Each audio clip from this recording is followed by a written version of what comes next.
Olá, pessoal.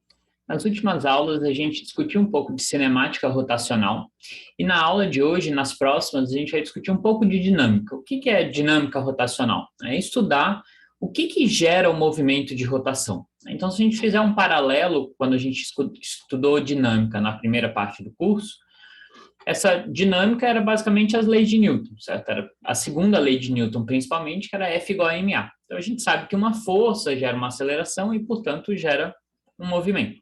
Tá? Agora, a gente vai querer estudar o que gera um movimento de rotação. Tá? E a gente viu que um movimento de rotação, a gente sempre tem acelerações envolvidas. Mesmo no movimento circular uniforme, a gente tem uma aceleração centrípeta. Né? Então, a gente vai ter que ter forças envolvidas para poder gerar um movimento de rotação, ou manter um movimento de rotação. Mas a gente vai ver que não é tão simples assim. Essa força não vai poder ser qualquer força. Então, para a gente entender que tipo de força pode gerar um movimento de rotação, a gente vai seguir alguns passos e construindo essa ideia. Tá? Então, só para a gente relembrar, né, por exemplo, no caso de um corpo rígido, se eu tinha um ponto fixo aqui, que era o meu eixo de rotação, e o corpo estava girando ao redor desse ponto, ou desse eixo, a gente viu que a gente tinha duas acelerações, né? A aceleração tangencial e a centrípeta.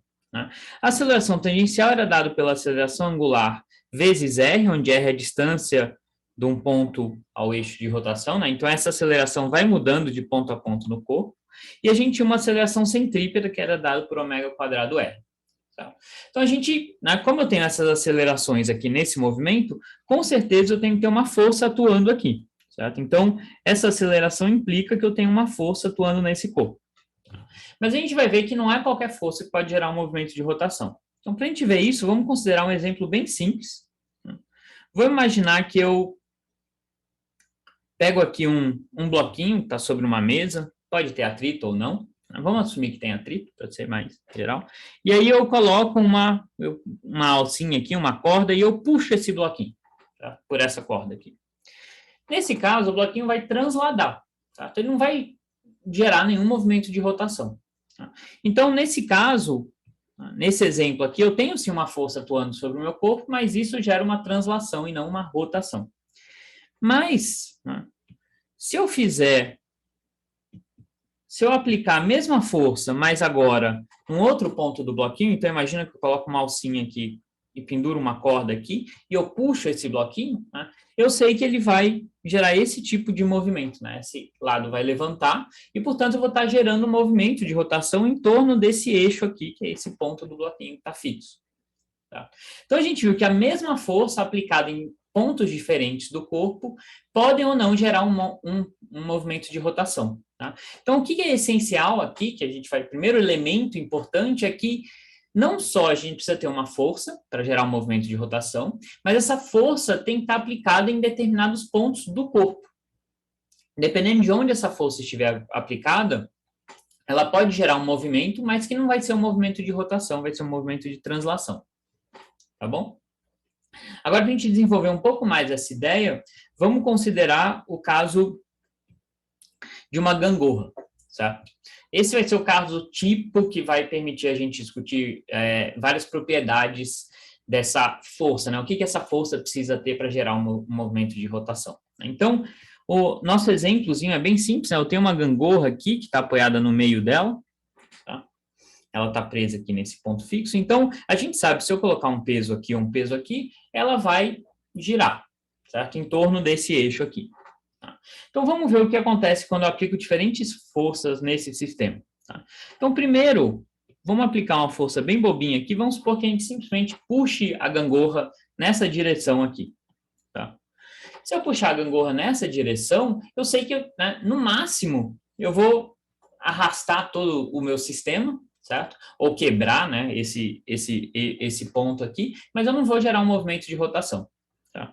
Se eu fizer também uma força nesse ponto aqui, para cima, eu posso levantar a minha gangorra, mas, de novo, não vou gerar um movimento de rotação. Mas, se eu aplico uma força deslocada aqui, né, eu sei que eu vou gerar um movimento de rotação para cima, né? Imagina que eu amarro uma corda ali naquele ponto e puxo, a minha gangorra vai girar assim. A mesma coisa se eu aplicar uma força para baixo aqui em um outro ponto. Minha gangorra vai girar, nesse caso, né, no mesmo sentido desse daqui. Tá? Ela vai girar nesse sentido aqui. Tá? Então, o que a gente está vendo, né? Nesses dois casos aqui, eu não consigo gerar uma rotação e nesses dois casos aqui eu consigo. O que está diferente entre esses dois casos? Tá? O que está diferente é o ponto de aplicação da força com relação ao eixo de rotação. Então, para a gente tentar visualizar isso um pouco melhor, o que a gente pode, né, mostrar, certo? Ou visualizar aqui. Imagina que eu traço uma linha que está alinhado com a força. Certo? Se essa linha passa pelo eixo de rotação, que são esses dois primeiros casos aqui, né, essa linha laranja, eu estou simplesmente traçando uma linha que passa pelo vetor força, que está alinhado com o vetor força. Certo? Então, se eu passo essas duas linhas aqui, elas passam pelo eixo de rotação. E aí eu não gero um movimento de rotação. Mas nesse outro caso aqui, se eu traço essa linha alinhado com a força, né, então eu tenho a minha força aqui, eu passo uma linha alinhado com ela, eu vejo que essa linha não passa pelo eixo de rotação. Ela está a uma distância d do eixo de rotação. E é justamente esse deslocamento que gera a rotação. Então, a minha força aplicada, ela tem que, né, a gente chama essa distância aqui de braço da força, né, tem que ter uma distância não nula. Se eu aplicar essa força alinhada com o eixo de rotação, eu não vou ter um movimento de rotação. Então, a gente vê que a força ela tem que ter o que a gente chama de um braço. Tá? Depois a gente vai definir isso um pouco melhor, mas a ideia principal é que ela tem que estar deslocada do eixo de rotação. Tá? E, além disso, a gente sabe que quanto mais distante do eixo de rotação ela tiver, maior vai ser a aceleração. Certo? Então, a gente sabe que se a gente aplicar uma força aqui e a mesma força mais para a ponta, eu vou gerar uma aceleração angular maior. Certo? Então, quanto maior essa distância aqui, ou quanto maior esse braço, maior vai ser a aceleração angular da gangorra. Tá? Então, a gente já viu dois elementos aqui. A força tem que estar deslocada do eixo de rotação, e quanto maior a distância do eixo de rotação, maior vai ser a aceleração angular do meu sistema. Tá? Então, esses são os dois elementos básicos que a gente precisa para definir a quantidade relevante para gerar rotação, que é o torque. Certo? Então, o torque a gente vai primeiro definir dessa maneira simples, certo? Como o módulo da força vezes esse braço, né? Então, é essa distância do eixo de rotação. Tá? Então, esse D aqui é o que a gente chama de braço da força. Que a gente pode calcular geometricamente, traçando aquela linha paralela à força, né, que passa pela força e pelo ponto de aplicação da força, e vendo a distância que essa linha está do eixo de rotação, mas daqui a pouco a gente vai ver uma maneira um pouco mais geral de calcular essa distância. Então, essa aqui é a quantidade relevante para a gente gerar rotações. E quanto maior esse torque, maior vai ser a aceleração angular. Né? Quanto maior a força, maior vai ser a aceleração angular. Quanto maior a distância, maior vai ser a aceleração angular do meu sistema. Tá? Mas a gente vai querer calcular isso de uma maneira um pouco melhor. Né? Essa definição de braço de força ainda é meio chata da gente calcular operacionalmente. Né? Eu tenho que, né, saber onde a força está sendo aplicada, aí desenhar uma linha paralela, e aí calcular essa distância. A gente vai ver uma maneira mais direta de calcular isso daqui. Tá? Então, para isso, vamos considerar um caso mais geral aqui, onde eu tenho um corpo rígido qualquer. Esse é o meu eixo de rotação. E aí, só para simplificar, eu vou assumir que o meu sistema de coordenadas tem origem no eixo de rotação. Né? Isso é sempre bom para facilitar as nossas contas. Tá? Então, a origem está no eixo de rotação. Aqui está a força e aqui está o ponto de aplicação da força. Certo? Então, eu vou definir esse vetor, que é um vetor que sai do eixo de rotação e vai até o ponto de aplicação da força. Né? Então, não é a posição de uma partícula em particular, é a posição de onde a força está sendo aplicada. Esse é o vetor posição RF. Tá? E aí, né, o que eu gostaria de calcular é esse D aqui. Né? Isso que é a quantidade relevante para a gente calcular o torque, né? Que vai me dizer, né, qual vai ser a aceleração angular do meu corpo rígido. Então, se eu definir esses vetores, eu consigo sim reescrever essa conta da seguinte maneira, né? Se eu olhar esse triângulozinho aqui, certo? O D é justamente a base desse triângulo, certo? A hipotenusa é justamente o módulo desse vetor RF, tá? E esse ângulo aqui é o ângulo φ entre esse vetor RF e a força, tá? É esse ângulo aqui. Então, esse D, né, se eu olhar para esse triângulo retângulo aqui, o D sobre o módulo de RF, que é a hipotenusa, vai ser igual a seno φ. Então, o meu D é igual a módulo de RF seno φ. Então, eu posso definir o meu torque como módulo da força, ou deixa eu reescrever dessa maneira aqui, módulo de RF, módulo da força, seno φ, onde φ é o ângulo entre a força e esse vetor RF. Tá? E isso daqui a gente já viu antes. Quando a gente discutiu vetores, a gente viu que o módulo de um vetor vezes o módulo do outro, vezes o seno do ângulo entre esses dois vetores, nada mais é do que o módulo do produto vetorial desses dois vetores. Certo? Então, na verdade, eu posso definir o torque como sendo o produto vetorial desse vetor RF com o vetor força. Essa é a definição mais geral de torque. O torque, assim como a força, é um vetor, tá? E ele é dado por essa expressão aqui. Só que a gente tem que tomar muito cuidado o que é essa expressão, certo? Bom, F é a força que está sendo aplicada no corpo, RF é o vetor que sai do eixo de rotação, que a gente assumiu estar na origem, e vai até o ponto de aplicação da força. Se eu conheço esses dois vetores, eu sei calcular o meu torque, é só fazer esse produto vetorial. Tá bom? Em alguns casos, pode ser mais fácil visualizar esse braço da força e escrever direto, né, e calcular direto esse braço da força. Em outros, é mais fácil, de fato, definir esses vetores, né, o RF e a força, e daí calcular esse produto vetorial. Mas essa é a expressão mais geral, certo? Eu só preciso saber qual é a força que está sendo aplicada, ou o vetor força, e onde ela está sendo aplicada. E aí eu consigo calcular o torque. Né? E aí a gente lembra, né, que o módulo do torque, que é o módulo desse produto vetorial, é o módulo do primeiro vetor, o módulo do segundo vetor, vezes o seno φ entre eles. Mas agora a gente generalizou esse torque, né? Esse torque não é mais só um número, ele é um vetor. O que é a direção desse torque? A direção desse torque vai estar justamente na direção do eixo de rotação.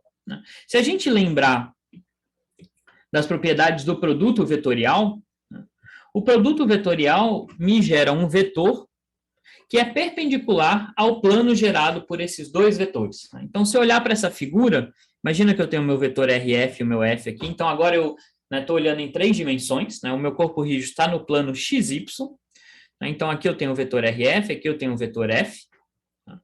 O produto vetorial desses dois vetores vai dar alguma coisa que aponta na direção Z, ou mais Z ou menos Z, dependendo de onde estão, né, quais são esses vetores. Nesse meu caso aqui, daria na direção mais Z. Tá? Então, a direção do torque, desse vetor torque, me diz qual é o eixo de rotação. Então, me diz que esse torque vai querer rodar o meu objeto em torno do eixo de rotação na direção Z. Então, esse torque agora tem mais informação. Ele me diz não só o quanto essa força vai gerar, né, qual é o movimento de rotação que ela vai gerar, mas também qual é o eixo de rotação que esse torque está querendo, né, fazer com que o corpo rode. Certo? E aqui, para a gente entender, né, como é que a direção do torque está associada ao eixo de rotação, a gente usa de novo a regra da mão direita, certo? Então, se eu colocar o polegar na direção do torque, os meus dedos vão estar na direção da rotação do corpo, né? Então, nesse meu desenho aqui, o torque está para cima, tá? Então, o corpo vai gerar nesse sentido aqui. Se o torque estivesse para baixo, o corpo iria gerar no sentido oposto, iria gerar nesse sentido aqui. Tá bom? Então, a direção do torque me diz também para que lado, né, o corpo vai girar. Bom? Então, vamos Agora, analisar, então a gente viu que a quantidade relevante é o torque, tá? Mas a gente quer analisar também como é que esse torque está relacionado com a aceleração angular. Até agora a gente foi construindo esse vetor torque, mas a gente não relacionou ele diretamente com a aceleração angular. Então, o que a gente vai querer encontrar é algo semelhante à segunda lei de Newton para o torque e para rotações, tá? Então, a segunda lei de Newton me diz, se eu sei a força e a massa do objeto, eu sei qual é a aceleração. A gente vai querer algo semelhante aqui. Se eu sei o torque e alguma propriedade do objeto, que a gente já vai ver qual é, eu sei qual é a aceleração angular. Eu vou querer relacionar, então, torque com aceleração angular. Então, a gente viu que quanto maior o torque, maior a aceleração angular. Em particular, quanto maior essa distância aqui do braço da força, maior vai ser o torque. E a gente viu que, né, mais rápido vai gerar essa gangorra. Na verdade, a afirmação correta é maior vai ser a aceleração angular dela. Tá? Então, a gente sabe que quanto maior o torque, maior a aceleração angular. Mas como é que essas duas coisas estão relacionadas? Para a gente entender isso, a gente pode considerar um caso bem simples de uma partícula que está presa num fio, rodando em movimento circular. Só para a gente entender essa relação entre torque e aceleração angular. Então, imagina lá que eu tenho uma partícula presa aqui em um fio, e eu tenho alguma força externa que está puxando essa partícula, também tem a atração do fio aqui, né?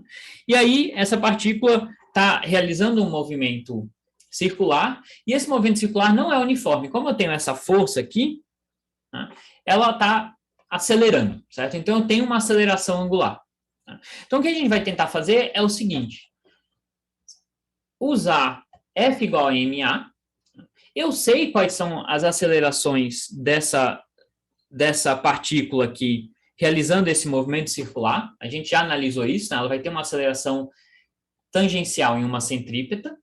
A tangencial é que está relacionada à aceleração angular. E aí eu vou usar F igual a ma para derivar uma relação entre torque e aceleração angular. Essa vai ser a ideia, certo? Então, eu sei que essa partícula aqui, ela vai ter uma aceleração tangencial, que é dada por αr, né? R, nesse caso, vai ser o tamanho do fio, né? É a distância da partícula ao eixo de rotação, e ela também tem uma aceleração centrípeta dada por ω²R. Tá. Mas se eu tenho uma aceleração, eu tenho que ter uma força, né? Então, se eu analisar as forças que estão atuando aqui no meu sistema, certo? Eu vou ter o seguinte, eu tenho essa força aqui e eu tenho a tração do fio.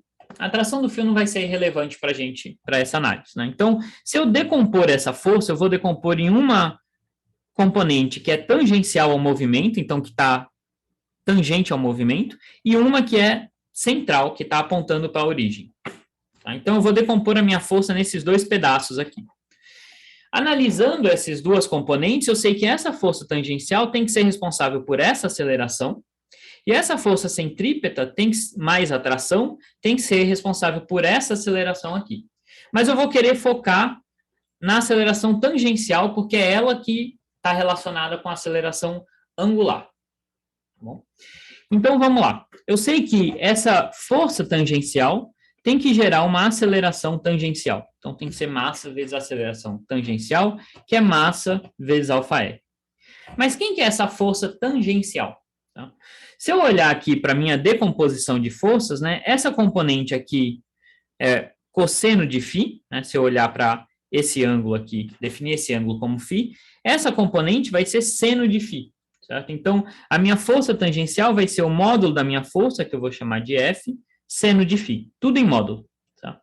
Isso aqui vai ser m αr. Tá bom? Então, se eu multiplicar essa expressão dos dois lados por R, eu vou ter R, F seno φ, igual a M, R² alfa. E que eu vou colocar isso aqui entre parênteses. Tá? Então, o que é RF seno φ? Tá?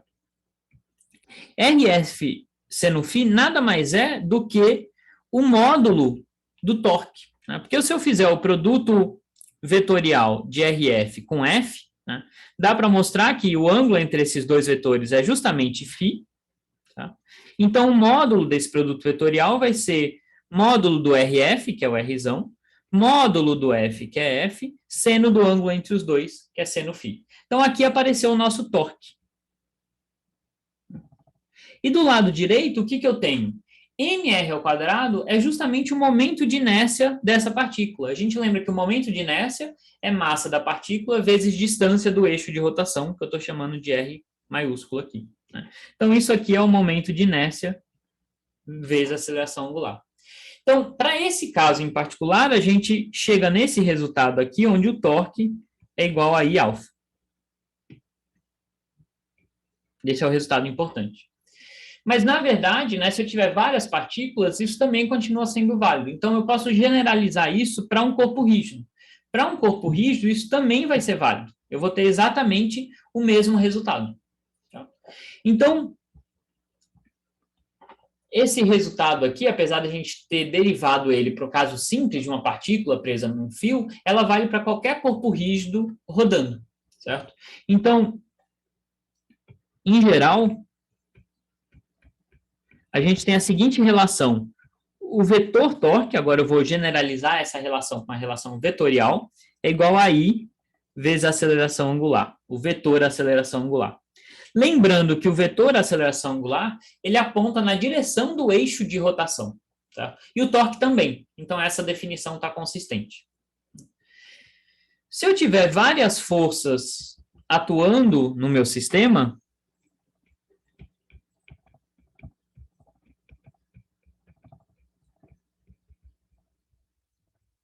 o que eu tenho que generalizar, essa expressão, é que eu tenho que calcular um torque resultante, que vai ser a somatória do torque gerado por cada uma das forças, somatória vetorial, tá? E isso aqui vai ser I vezes alfa. Então, essa é a relação mais geral que a gente tem entre aceleração angular e torque das forças. Então, se eu quiser determinar que movimento de rotação vai ser gerado pela aplicação de certas forças, o que eu tenho que fazer? Eu tenho que calcular o torque, né? Assumindo, obviamente, um eixo de rotação correto. Né? O torque depende do eixo de rotação, porque a gente lembra que o torque é dado por R, produto vetorial F, e o R é a distância do eixo de rotação ao ponto de aplicação da força, certo? É esse vetor distância. Tá? Então, o torque depende do eixo de rotação.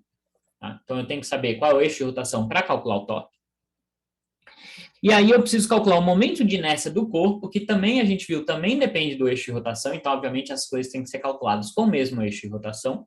Então, se eu souber qual é o torque resultante e o momento de inércia, eu consigo determinar qual vai ser a aceleração angular. E aí, se eu sei a aceleração angular, eu posso usar toda a cinemática que a gente desenvolveu nas últimas aulas para saber como é que vai ser o movimento desse corpo, como que ele vai rodar. Tá? Em particular, se a aceleração angular é constante, eu sei que o movimento de rotação vai ser simples, né?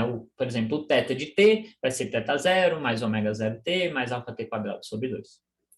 Tá bom? Então, nas próximas aulas, a gente vai calcular alguns exemplos de torque só para a gente ver na prática como é que a gente faz esse produto vetorial. Tá? Mas por essa aula era isso. Tchau, tchau.